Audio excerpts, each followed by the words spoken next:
Debati për të ardhmen e zgjerimit të Bashkimit Evropian është rikthyer në qendër të vëmendjes, mes përplasjeve mbi mënyrën se si duhet të reformohet procesi i pranimit të vendeve të reja. Komisionerja për zgjerim Marta Kos u bën thirrje kryeqyteteve evropiane që të dalin me alternativa konkrete, pasi kanë hedhur poshtë propozimet e paraqitura nga Komisioni. Sipas saj, mungesa e konsensusit mes shteteve anëtare po pengon avancimin e një procesi që konsiderohet strategjik për të ardhmen e bllokut.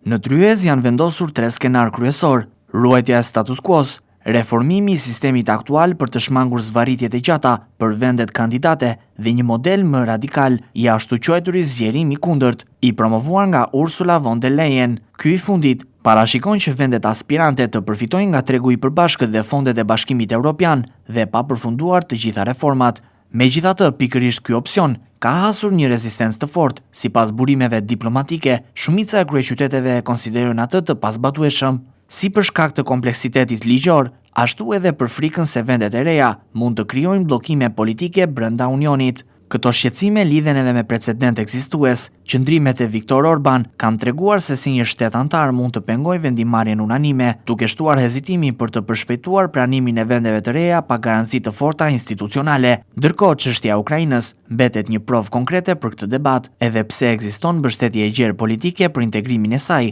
Shumë vende anëtare insistojnë që procesi duhet të ndjekë rregulla ekzistuese dhe të përfundojë negociatat në mënyrë të plotë përpara antarësimit. Në këtë klim të ndërlikuar, edhe vetë Komisioni pranon se as ruajtja e status quo-s dhe as ndryshimet radikale nuk po gjejnë mbështetje të mjaftueshme. Si rrjedhoi, fokusi është vendosur drejt një rruge të ndërmjetme për shpejtimi gradual i integrimit, pa cënuar standardet ligjore dhe politike të Unionit. Debati për zgjerimin po reflekton kështu tensionin mes nevojës gjeopolitike për të afruar vendet kandidate, si dhe kujdesit institucional për të ruajtur funksionalitetin e brendshëm të BE-s.